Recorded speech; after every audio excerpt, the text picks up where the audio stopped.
도돌이 가족과 함께하는 말씀 묵상 시간입니다. 오늘도 주께서 주시는 말씀을 통하여 사랑의 힘과 능력으로 우리의 삶이 더 윤택하고 행복해질 수 있기를 주님의 이름으로 축원을 드립니다. 오늘 함께 나누실 말씀은 누가복음 10장 25절에서 42절 말씀입니다. 오늘 예수님께 한 율법사가 찾아왔습니다. 그는 영생에 대해 궁금하기도 하였고 또한 예수님을 시험하고 싶었습니다. 그리하여 질문을 합니다. 예수님, 내가 무엇을 하면 영생을 얻을 수 있습니까? 영생을 얻는 방법과 수단에 대하여 질문한 것이죠. 이때 예수님은 영생을 얻는 수단과 방법을 가르쳐 주시지 아니하시고 천국의 주인으로, 천국에 이미 계셨던 분으로 그는 천국에 있는 사람은 이런 사람이다. 결과론적으로, 존재론적으로 대답을 하십니다. 수단과 방법을 가르쳐 준 것이 아니라 바로 천국은 이런 사람들이 있는 곳이다 라고 말씀을 하신 것이죠. 이 한 율법사는 방법과 수단이 궁금했지만 예수님은 천국에 있는 존재에 대하여 말씀을 하신 것입니다. 이때에 하나님과 이웃을 사랑해야지만 천국에 간다. 이런 이야기가 아닙니다. 이미 천국에 가는 사람은 하나님을 사랑하고 이웃을 사랑한다라고 얘기하는 것입니다. 열매를 통하여 그 나무를 알 수 있듯이 지금 내가 영생을 받은 사람인가 받지 못한 사람인가 라고 하는 그 열매는 하나님을 사랑하는 열매요, 이웃을 사랑하는 열매다라고 얘기하는 것입니다. 몇 가지 행동을 통하여 우리가 천국에 간다, 결코 그럴 수 없음이죠. 천국에 들어가는 것은 그 존재됨을 통하여 천국에 들어갈 수 있는 것입니다. 그렇다면 하나님을 사랑하고 이웃을 사랑하는 존재, 어떻게 될 수 있습니까? 하나님과 깊은 사랑의 교제, 그 관계에 들어섰을 때에 가능하죠. 다름 아니라 하나님을 영접하는 자, 하나님을 그 마음에 모신 사랑만이 하나님을 사랑할 수 있고 또 그 사랑으로 이웃을 사랑할 수 있는 것입니다. 하나님을 사랑하라, 이웃을 사랑하라, 이 말은 바로 하나님을 사랑해라, 이웃을 사랑해라 라고 행동을 촉구하는 말씀이 아니라 너 마음에 하나님을 모셔라. 너 마음에 하나님을 모시어 하나님과 깊은 사랑의 교제를 나누어야 한다. 하나님 없이 사랑의 행위 몇 가지는 가식과 외식에 불과하다. 너 안에 정말 하나님 계시냐?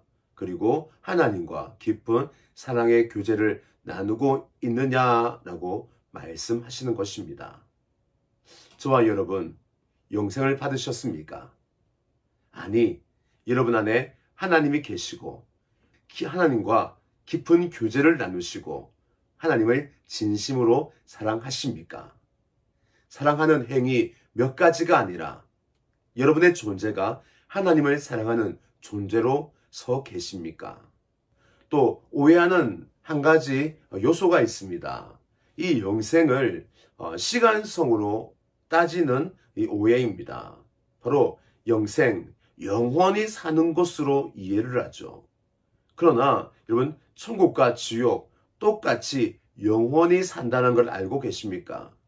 천국에서도 영생하지만 지옥에서도 영생하는 것입니다. 시간상으로 말이죠. 영원히. 그러나 이 영생이라는 이 단어는 시간적 개념, 영원성을 말하는 것이 아닙니다. 오히려 영생은 하나님의 생명을 말하는 것입니다. 마치 흙 속에 하나님의 생기가 들어와 사람이 되었던 것처럼 그리하여 하나님의 생명이 들어와 아담과 하와가 하는 모든 일들이 하나님의 소원을 담고 또 하나님의 뜻을 담아 그가 하나님의 대리자로서 에덴 동산을 다스렸던 것처럼 바로 하나님의 생명이 있는 자, 그 사람이 영생이 있는 자요. 그리고 하나님의 생명을 바로 영생이다라고 얘기를 하는 것입니다. 우리 안에 하나님의 생명이 있으면 하나님의 생각, 하나님의 마음, 하나님의 성품, 하나님의 감정, 하나님의 뜻, 이 모든 것을 바로 나의 것으로 삼아 살 수 있음을 말하는 것입니다. 바로 하나님의 성품, 생각, 마음, 감정, 느낌, 이것이 내 속에서 역사하는 겁니다. 그로 인하여 우리가 하나님을 아는 것이죠. 그리고 우리는 그 생명을 통하여 하나님과 깊은 진정한 사랑의 교제를 나눌 수 있는 것입니다. 우리는 육체의 생명으로 사는 게 아니라 이제 영생, 하나님의 생명이 들어와 살기에 이것을 가리켜 거듭남, 중생, 위로부터 태어남, 성령으로 출생이라는 단어를 쓰는 것입니다. 이제 성령으로 말미암아 그분이 내 안에 들어오심으로 우리 안에 흙 속에 생기가 들어온 것처럼 하나님의 생명이 우리 안에 들어와 하나님과 교제하며 사랑하며 즐겁게 사는 하나님의 생명을 가진 자, 하나님을 진심으로 사랑하는 자가 된 것입니다.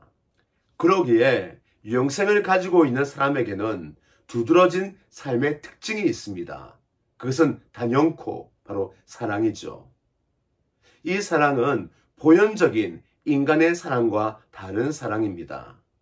인간의 사랑은 스스로 제한을 두고 범위를 두고 한계를 둡니다. 내가 누구를 사랑할까? 저 사람은 사랑할 수 없는 사람, 선을 긋습니다. 오늘 이 율법사도 그리하여 질문합니다. 예수님, 내게 이웃이 누구입니까? 라고 질문하죠. 즉, 내게 이웃은 누구이고 이웃 아닌 그 사람은 누구입니까? 그 기준이 무엇입니까? 라고 얘기를 합니다. 이때 예수님은 본연적 사랑을 말씀하시는 것이 아니라 하나님의 생명의 사랑을 말씀하십니다. 손 긋는 것 없다. 너의 도움이 필요한 사람이 너의 이웃이며 너의 자비가 필요한 그 사람이 바로 너의 참 이웃이다라고 말씀을 하십니다. 누가 내 이웃입니까? 라고 말하지 말고 네 자신이 그들의 이웃이 되어야 된다라고 말씀을 하시죠. 하나님 사랑에는 선이 없습니다. 그래서 말씀하십니다. 하나님은 난 사랑밖에 몰라. 주님이 그 사랑을 하고 계시기에 우리에게 요구하십니다. 원수까지 사랑하라.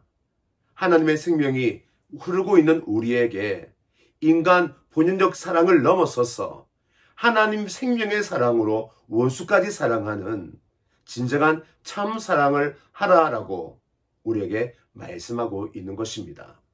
하나님을 진정 섬기는 그 섬김, 그것은 다름 아닌 내 이웃을 섬기는 것입니다.